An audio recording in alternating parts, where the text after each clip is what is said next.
반갑습니다. 이상호입니다. 윌리엄 제임스는 슬프기 때문에 우는 게 아니라 울고 있는 것을 인지하기 때문에 슬프다고 했습니다.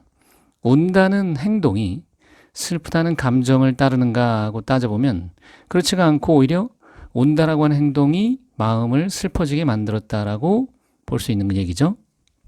사실 둘은 충분히 공존하고 서로 영향을 줍니다. 그가 말했듯이 웃기 때문에 행복하고 행복하니까 웃는 거죠. 또 윌리엄 제임스는 행동이 늘 행복을 가져오진 않지만 행동 없이 행복은 없다고 했습니다. 자, 정리하자면 행동이라는 요소는 분명히 감정을 조절하는 위력을 갖고 있다는 얘기네요. 또한 익히 잘 알려진 대로 감정은 행동을 일으키는 막강한 힘을 가졌고요. 다음엔 생각이 무엇인가에 대해서 얘기해 봐야 되는데 이건 좀 복잡하니까 아주 심플하게 지금과 같은 사태, 즉 온 세상이 두려움에 빠져 있는 그런 때에 생각은 어디로 흘러가는지를 한번 보십시오. 생각이 위축되고 당황하고 있는 것을 쉽게 볼 수 있겠죠. 말콤 글래드웰은 위축과 당황을 생각에 사로잡혀서 제대로 된 행동을 하지 못하는 현상이라고 말했습니다. 그리고 그 둘은 큰 차이가 없다고 했죠. 인간의 삶을 크게 좌지우지하는 두려움은 매우 다양한 형태로 늘 우리 곁에 있습니다. 적어도 통제력을 상실한 상황, 즉 어떻게 해야 될지 모르는 상황은 곧 불안이고 때론 공포라고 표현이 됩니다.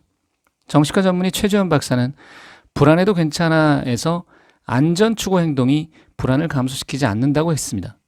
예를 들어서 무대 공포증이 있는 소녀가 두려움 때문에 무대에 오르기 전에 구토를 경험하고 나자 다음부터 무대에 올라가기 전에는 아무것도 먹지 않겠다고 작정하는 건 구토를 안 할 수는 있지만 불안이 사라지는 건 아니라고 하는 점을 볼 수 있죠. 그 소녀가 되어봅시다. 그리고 그 두렵고 불안한 감정을 조절할 수 있는 행동을 택해 봅시다. 지난번에 얘기했던 메커니즘 하나를 꺼내볼까요? 감정이, 그것도 긍정적 감정이 결단을, 또 결단이 행동을, 행동이 신념을 만든다고 했던 긍정이 필요한 순간편을 참고하시면 됩니다. 지금 두려우십니까? 그걸 이겨내는 행동이 바로 용기인데 여기서 행동이라는 것은 종류가 참 다양합니다. 상상 속에서 행동하는 것도 실제처럼 효과가 있으니까 말이죠. 용기는 긍정의 감정 중에 하나입니다.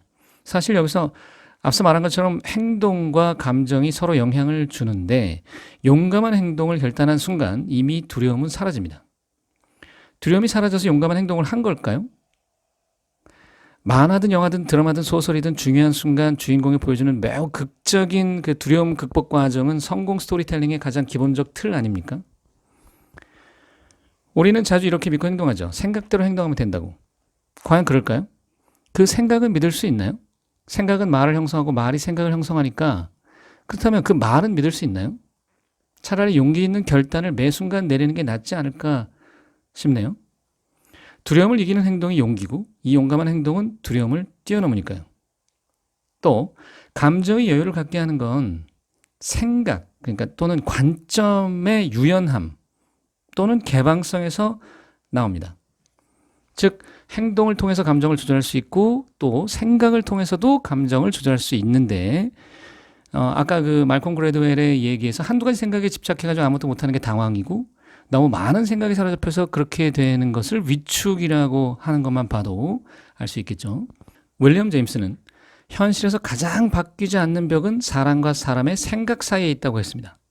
이 철통 같은 생각을 바꿀 수 있는 것 중에 하나를 앨런 랭어 박사가 마음챙김에서 이렇게 말합니다. 정서의 유연성이라고요. 이 정서의 유연성을 키우려 할 때 도움이 되는 것이 있다.